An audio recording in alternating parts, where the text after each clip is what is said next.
Hello and welcome back again to Green Valley Zoo episode 11, and this is part 2 of the Jaguar restaurant.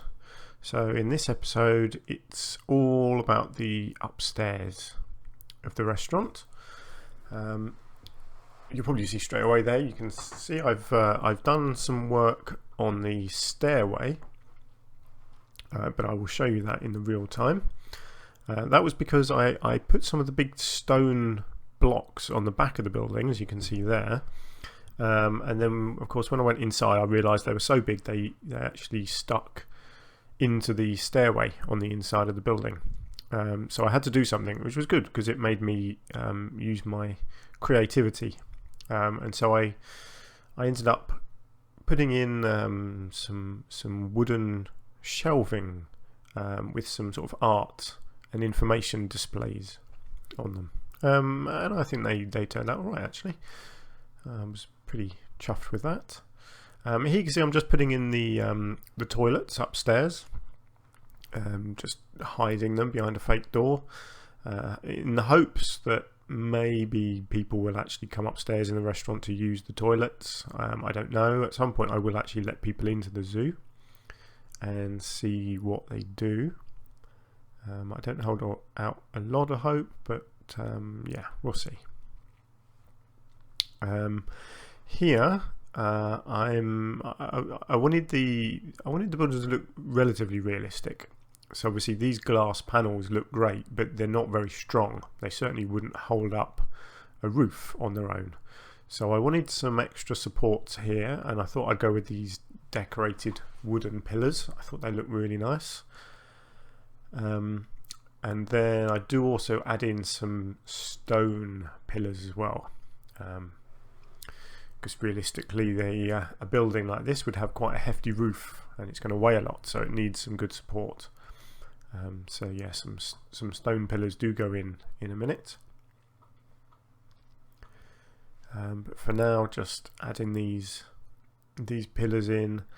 And yeah, I think these pillars are fantastic. I'll probably be using them elsewhere in the zoo now that I've sort of used them here, and I can see clearly what potential they have. So here the stone pillars are going in roughly on the corners. See, that's how architecture works. You've got to have support on your corners really. So yeah, nothing. It's all about detailing up here, as it was eventually downstairs as well. Just all these little finishing touches. You know, it's quite easy to build a building in a game like this, especially when you're using the grid. But you've got to make it your own, and to do that, you've got to just keep on adding details in. So it's quite a big area upstairs here, and I wasn't too sure what I wanted to do, other than I knew I wanted some sort of water feature, because of course what self-respecting two-tiered restaurant wouldn't have a massive stone water feature on the second floor? Yeah, bit over the top. In fact, I do shrink it down a little bit from what you're seeing here. There we go, got rid of the big piece there. This caused me all sorts of trouble, this water feature. It ended up a bit tall, because not only did I want the statue, as you can see, I wanted these ripple effects, which work really nicely actually. So I put one in the larger of the two raised tubs, but I also put them in the ground a bit as well, and it really does look good. But also I did want water at the top, some sort of spout of water, but even the smallest water in this game is quite big. And so you can see here I do put it in, and even in the final product, it does end up hitting the roof. But I like it, so I've left it. You know, it's my artistic license. I don't think it looks too bad. You don't really notice. And then obviously I wanted plenty of benches in, because that's what it is. It's a functional restaurant. Needs to be plenty of space for people to sit down. So I thought, a nice pattern around the the fountain there, fill in the corners as well. I didn't put one at the top of the stairs because that's where people will be coming and going. And then I had a big gap here, and I had, you know, knowing me as you are getting to, inevitably there was going to be a flower bed. And so that's what goes in here. Very simple, you know, wooden beams for the edge, bit of soil, a few plants. It's exactly what you'd have in a restaurant like this. I didn't want it too full up because I didn't want to block any views. If you were actually sitting in the restaurant, I wouldn't want you sitting at this end and not be able to see out the glass at the other end. So just a few of these lobster plants. They're one of my favourite plants in the game. I think the leaves look fantastic, and because they got the flowers as well, they just add a bit of colour too. So yeah, I was really, you know, really happy to use them here. And again, just at the top of the stairs here, I had a bit of a gap, so I just thought, yeah, let's just stick in a little flower bed. Just smartens things up. Basically, wherever you've got a gap in this game, you put a flower bed in.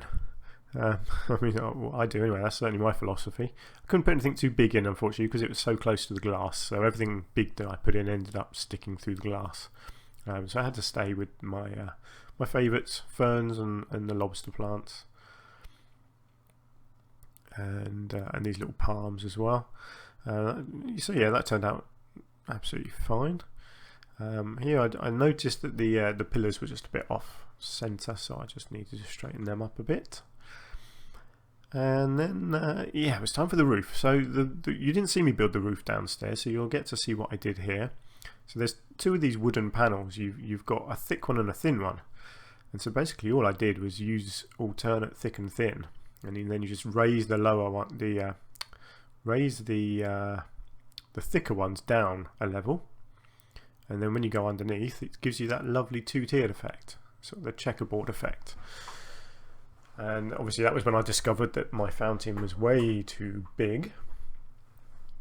But of course, once you put the fountain in, trying to find the little fiddly water pieces is very tricky. So you have to move everything around just so that you can access them and move them.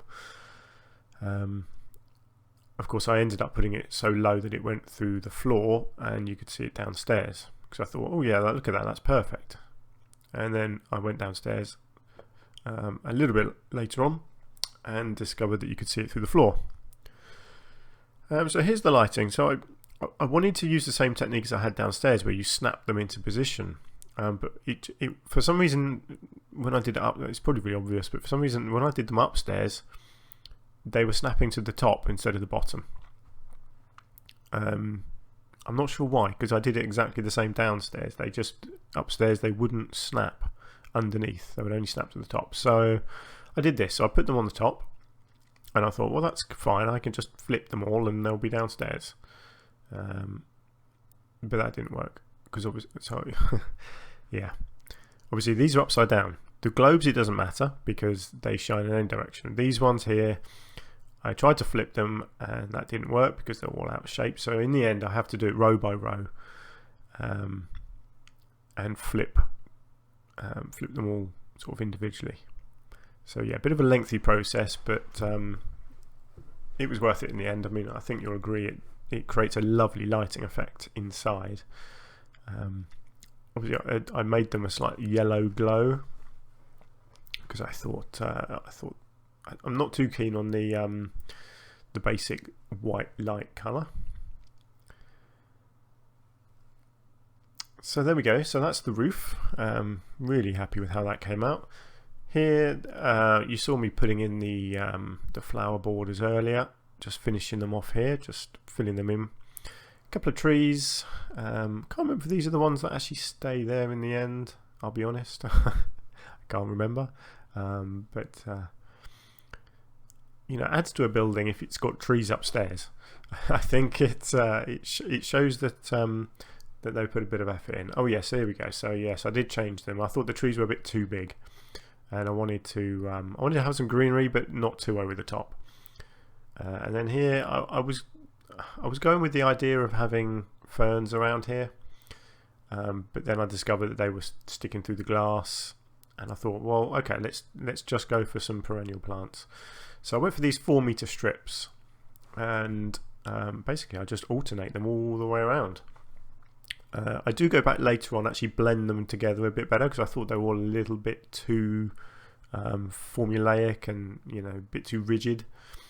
So what I did, I got some of the individual plants of the same types and just blended them in with the strip next door, so it looked a bit better and a bit more mixed together.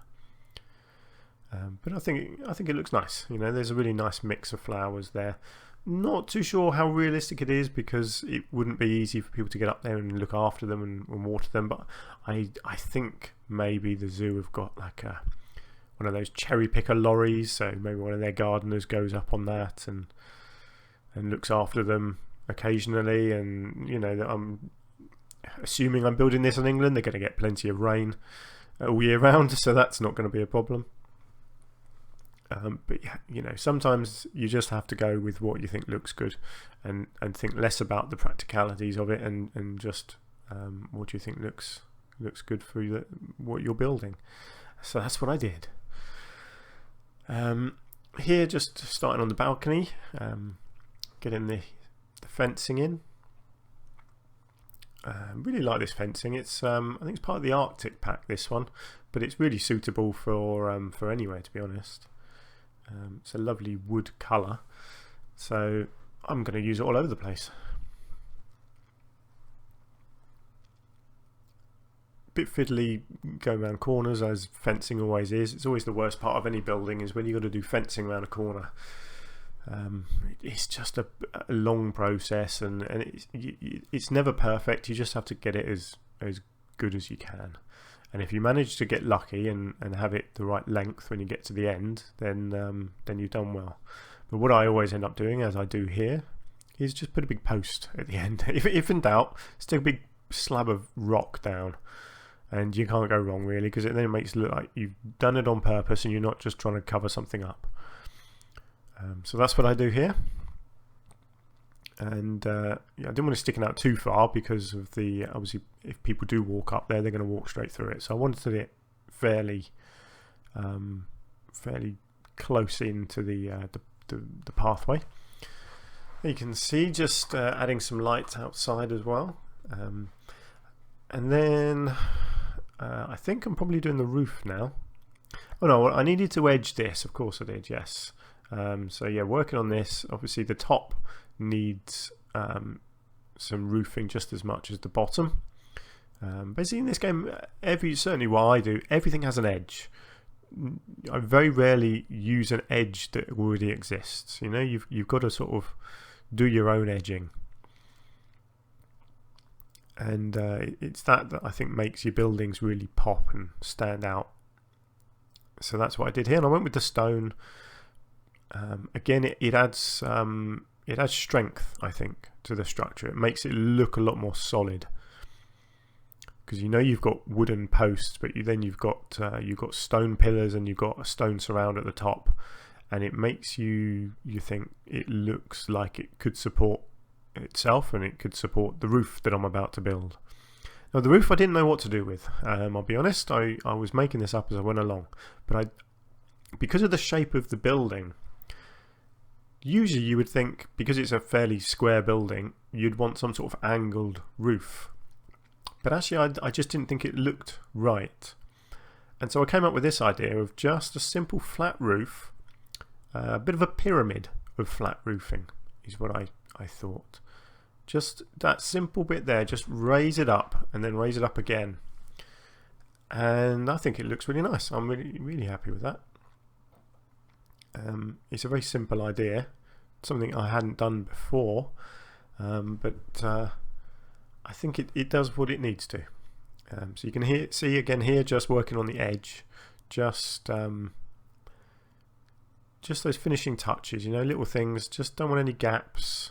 Everything needs to be sort of blended together and look like it's solid and functional and attached to each other. And so that's what I'm doing here. And yeah. Overall, very, very happy with how this upstairs turned out. I wasn't too sure what I was doing. Like I said, I didn't have a lot of plan with this building beforehand. I quite like just making stuff up as I go along. And more often than not in the past when I've done that, it's been a complete disaster, and I've ended up throwing a bit of a hissy fit and just giving up. But I'm starting to get the idea now. I'm starting to get used to how things work in these games.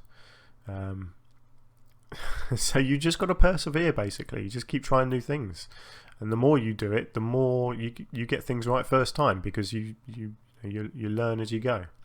And here I thought outside makes sense to have metal tables because they're going to get rained on, so you wouldn't necessarily have wooden stuff outside. So I love the look of these metal tables, and I did think, let's cover a couple of them up, give people an option of being outside but still maybe in a bit of sun shade, because believe it or not, in England we do get sun sometimes. Not very often, but occasionally we do. And when we do, we're not used to it, so we do like to get under cover. It's ironic, really, isn't it? We can't wait for the sun to come out, and then as soon as it does, it's too hot, and we all go and hide in the shade. There we go. Adding some lighting around. You can see I've done a bit of planting downstairs here, so these front pots are filled in. Also, you'll see inside here, this is all changed quite a lot, but you'll get to see more of that when I do a real-time segment. That's, like I say, that's not going to be at the end of this video. This video will just be the time lapse, but the next video is when I do my Jaguar habitat outside this building, and at the end of that video is when I will then do a time lapse, a real-time segment where I will show you all of this restaurant and all of the Jaguar habitat, and you can enjoy it all at once, hopefully, because I have done quite a lot of detailing off camera. So here, not very exciting, all of this. This is what I was saying before. You end up with a lot of concrete to cover up. What do you do with concrete to cover it up? You cover it up with stone, of course you do. Again, it needs to look solid. It's a balcony and a staircase. It would be very solid, so it needs to look strong. And so stone is the obvious choice, but I didn't want it just to be stone. I wanted some wood in there as well. So you can see here, just adding some wooden banisters onto the stairway, which I think suits it quite well. There's a lot of wood in this building, so it works fine. And just a couple of posts again, just covering up the ends. Very simple. Just a couple of nice wooden beams at the end there. It's very simple to make things like that look good in this game. It doesn't take a lot of effort, really. You just keep covering gaps, and eventually everything just comes together. And then I remembered this piece. I liked the banisters, but I thought they maybe just a slightly bit too plain, so I just wanted some patterning on them. So I just used this tiger stripe piece and just put that on both sides of the banisters. And again, it's just a little finishing touch, just adds a bit of colour, a bit of texture, breaks up the monotonous wooden pattern. And then under here, basically the same as I've done inside. I decided to do some wooden ceiling here instead of covering all that with stone. I thought it would look nice to have sort of a shelter under here, because I've got the pathway. I thought it made sense to have a nice roof on here. So a slightly different looking roof. I didn't do the checkerboard effect here. I just did the plain wooden stuff. It caused the roof to lower a bit, which I like because people are walking under it. It's a bit more cozy under there with the lower roof. Obviously I do put some lighting on it in a minute. Here I go. Again, just alternate just a few lights. I didn't want to make it too bright, so nothing too overwhelming under there. And then it's more gap filling. Obviously you can see I've created a big gap here. I had to move these pillars around and raise them up, and that's what this game's all about. As you add more things in, you have to keep on moving other things around, and eventually you end up with everything in the right place and it looks good. So there's lots of detailing here, lots of stone just covering in all these gaps, and yeah, just finishing touches. Makes the whole building come together when you get all these gaps and that filled in. The one bit you're not going to see is me filling in the underside of the stairway. I do it, but it's not on camera because it's incredibly boring and repetitive. It's really not something that you want to spend time watching. And in fact, we're nearly at the end of this video. I think this is the last bit of detailing. I think I do the corner of the stairway. Corners are always tricky. Oh yes, I do the path as well. I wanted obviously to cover all of this up down here, so I did put a stone pathway in as well. I had to separate it from the main building so that I could space it correctly. But yeah, it all blends together, and that's what I wanted here. I had to do something on the corner as well there. I can't remember if that's on camera or not, but again, I just extend the stone pathway. And yeah, this is the last little bit here. You can see just filling in the edge, and we're nearly at the end. So I will say farewell for now. Thank you again for watching. I really do appreciate it, and I'll see you for the for part 3, and you'll get to see me build the Jaguar habitat. So until then, thank you, and bye for now.